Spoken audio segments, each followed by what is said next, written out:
金價天天創新高，全香港甚至全中國嘅散戶搶金搶到發晒狂。但係作為全港最大金行嘅周大福，竟然爆出一個令全城震驚嘅超級大鑊。一邊係市民搶金，另一邊係周大福嘅未實現虧損同賬面對沖虧損驚人，背後仲牽涉到過千間門市連環執笠嘅驚天秘密。今日我就帶大家揭開呢個看似矛盾，實質極度兇險嘅金融陷阱。大家平日去行街，係咪覺得金行永遠都係人頭湧湧？特別係近年金價不斷破頂，好多人覺得買金保值，甚至有散戶把心一橫，將成個身家幾十萬甚至幾百萬嘅積蓄拎去買金條、買金飾，諗住穩賺不賠。但係大家有冇諗過，當你以為買金係最安全嘅避險工具嗰陣，原來連百年老字號、全港最大嘅金行龍頭周大福，都喺呢場金價狂飆嘅風暴入面，跌入咗一個極度深嘅金融巨坑。大家先睇睇呢個數字，喺過去呢段時間，金價由每盎司$2000一路飆升，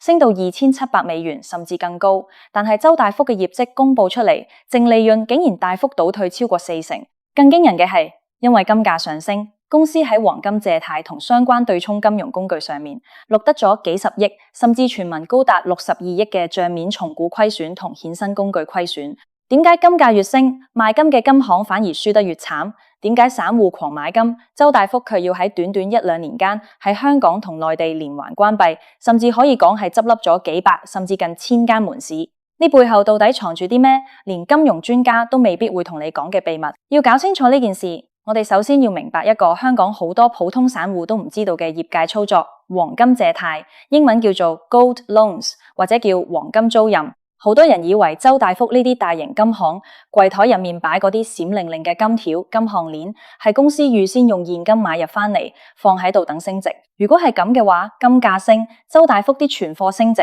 佢哋咪應該賺到笑。但事實根本唔係咁。大型金行需要嘅黃金庫存非常龐大，如果全數用現金去買，會佔用極度恐怖嘅流動資金。所以包括周大福喺內嘅金行，絕大部分嘅黃金都係向銀行借返嚟㗎。呢個操作邏輯係咁嘅，金行向銀行借入實物黃金，例如借100公斤，然後將呢啲黃金做成金飾擺喺門市賣。賣咗出去之後，金行收到現金，等合約到期嘅時候，金行就要喺市場上買返100公斤嘅黃金還返給銀行，或者按照當時嘅金價以現金折算還款。聽落好似好合理，對不對？但係呢度就藏住咗第一個巨大嘅風險。如果金行借咗黃金嗰陣，金價係每克500人民幣，但等到要還黃金或者清算嗰陣，金價已經飆升到每克700或者800人民幣，金行就要用極高嘅代價去買反黃金還給銀行。呢個中間嘅差額喺會計上就叫做按黃金市價重估，未償還黃金借貸產生嘅未變現虧損。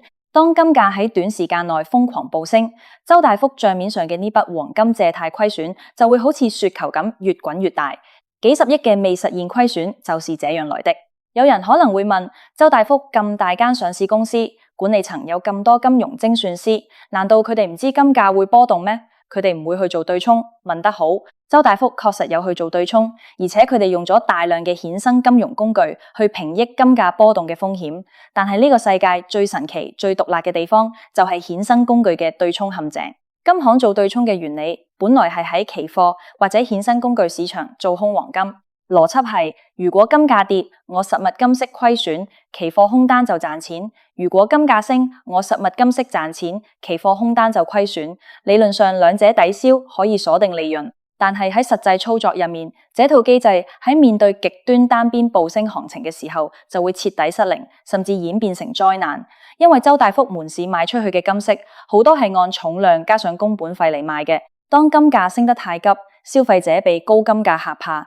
根本不敢買金飾。大家去門市最多係觀望，或者只買幾克嘅小金豆。傳統嗰啲幾十克重嘅大金鏈、結婚、龍鳳煲，銷量出現爆發性嘅下跌。數據顯示，周大福嘅同店銷售額喺金價暴升期間，竟然出現咗超過2成甚至3成嘅急劇倒退。明白未？門市嘅實物金飾賣唔出去，現金流收唔返嚟，但係金融市場上面嘅期貨空單同衍生工具，卻因為金價每日破頂而要即時補倉，即時承擔巨額嘅對沖虧損。實物端嘅利潤救唔到金融端嘅出血，結果就形成咗金價越狂飆，財務報表越難睇，衍生工具虧損越驚人嘅怪現象。更慘嘅係呢場風暴唔單止係金融賬面上嘅數字遊戲，佢已經直接演變成實體門市嘅執笠潮。大家如果留意新聞或者行街有留心，會發現近年周大福嘅門市數量縮減得好厲害。喺過去呢1-2年間，周大福喺內地同香港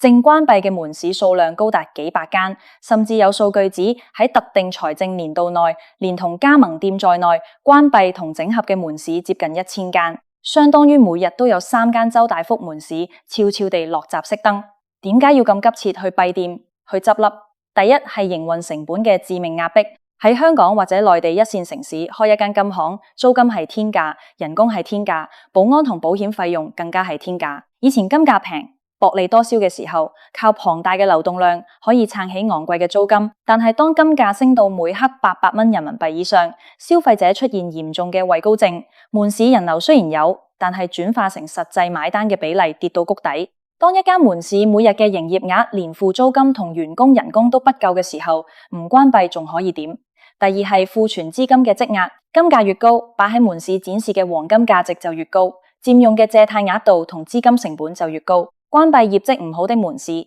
將黃金庫存回收同集中，係周大福為了斷臂求生，回收現金流去填補金融對沖缺口嘅無奈之舉。第三係消費習慣嘅毀滅性改變。以前香港人或者內地同胞買金，認定周大福、六福呢啲老字號，但係依家嘅後生仔女買金嘅邏輯完全變咗，佢哋唔再願意為傳統金行高昂嘅手工費同品牌日價買單。你1克金做成項鏈，金價600，你收我800，中間200蚊係工本費同品牌費。後生仔女覺得我點解要給周大福賺呢200蚊品牌費？我直接去買金豆或者去古法手工金店，甚至去水貝批發市場買唔好。加上新興品牌好似老鋪黃金呢類主打高端古法金嘅後生品牌異軍突起，大幅搶走咗高淨值客戶，令到周大福呢類傳統金行龍頭腹背受敵。講到呢度，大家可能覺得呢啲係大財團同上市公司嘅危機，同我哋普通散戶有咩關係？我哋散戶買金，金價升咗，我哋咪賺錢咯？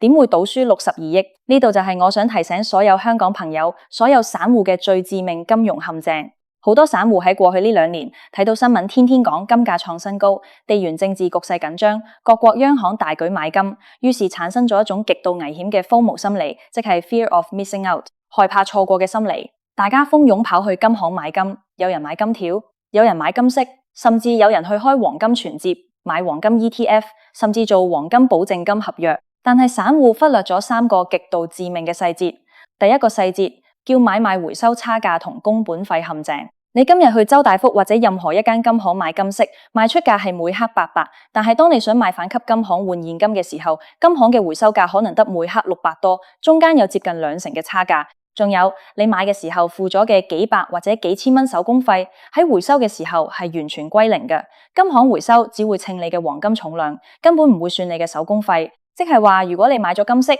金價如果唔升超過2至3成，你喺實體操作上根本係處於虧損狀態。好多散戶算清呢筆賬之後，才發現自己表面上買嘅黃金升咗值，但真正拿去變現嗰陣，扣除差價同手工費，竟然係賭輸。第二個細節係期貨槓桿嘅爆倉陷阱。有些散戶覺得買實物金升得慢，去玩黃金期貨、黃金差價合約或者槓桿產品。金價喺暴升嘅過程中，並不是一條直線上去嘅，中間會有極度劇烈嘅向下插水同單日大暴跌。當你用咗10倍甚至幾十倍槓桿，只要金價單日回調3%，你就已經被強制平倉，粉身碎骨。當你爆咗倉之後，金價再創歷史新高，都已經同你完全無關。這就是點解金價一路升，但係市場上做槓桿嘅散戶卻成批咁輸到血本無歸。第3個細節係流動性與心理陷阱。當大家都以為買金可以避險嘅時候，往往就是市場風險最高嘅時候。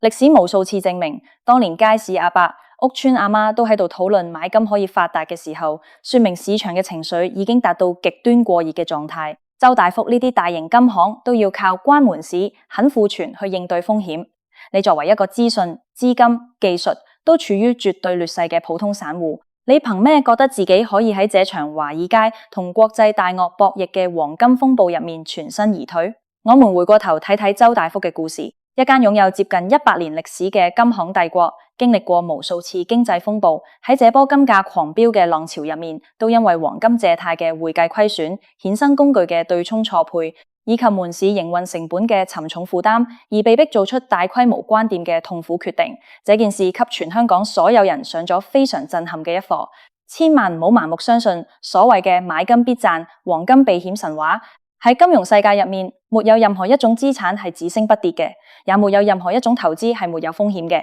當金價去到歷史高位，背後嘅博弈已經唔再係簡單嘅供求關係，而係各國央行、國際對沖基金、大財團之間嘅頂級金融戰爭。如果你係普通人，想買少少金色大廈，或者買幾克金條留給下一代做個紀念，咁完全冇問題，你不需要理會短期嘅金價波動。但係如果你係抱住炒金發大財，將所有積蓄壓住落去嘅心態，甚至借錢去買金做槓桿炒金，咁我勸你即刻停一停，諗一諗。連全港最大嘅金行周大福喺這場金價狂飆入面都做得咁辛苦，都要承擔幾十億嘅賬面虧損同經歷執笠潮，你覺得你自己嘅抗風險能力會比周大福更加強咩？投資最重要嘅係冷靜，係睇清背後嘅底層邏輯，而唔係被市場嘅狂熱情緒牽住鼻子走。今日同大家分析咗周大福爆大鑊背後嘅黃金借貸秘密、衍生工具對沖虧損以及門市連環執笠嘅真相。希望大家喺面對高金價嘅時候，可以保持一顆清醒嘅頭腦，睇緊自己嘅血汗錢。如果你覺得今日嘅內容幫到你睇清真相，